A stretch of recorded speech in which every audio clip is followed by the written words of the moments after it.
Israel is not an apartheid state. Being raised in South Africa and now living in Israel is a unique combination, and I've experienced enough to compare the two.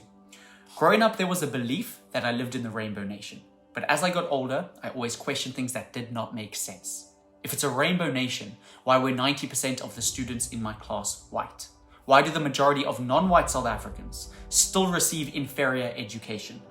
Why are the suburbs still so segregated into different areas for black, white, and mixed race populations? And you can already guess which suburbs are the most developed.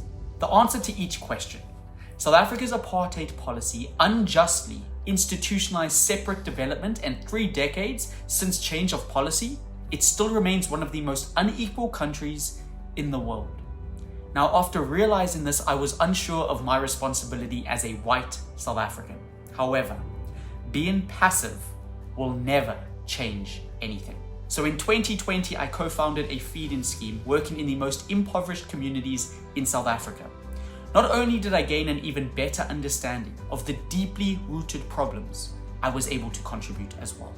Over the past 3 years, my feeding schemes continue to feed individuals desperately in need, with over 50,000 free meals being provided to date. Now, why do I mention all this? Because currently, the accusations from the South African government against Israel epitomize hypocrisy and are detrimental to the situation. After seeing this, I am 100% sure of my responsibility as a Jewish Israeli, and being passive will never change anything. So I have a lot to say. You're invited to join me over the next few weeks as I will be breaking down fundamental differences between Israel and South Africa. And it's because of these differences that accusations against Israel are not only false, but will never benefit the Palestinian people or the South African public. This conversation is overdue. So I'll see you soon for part 2.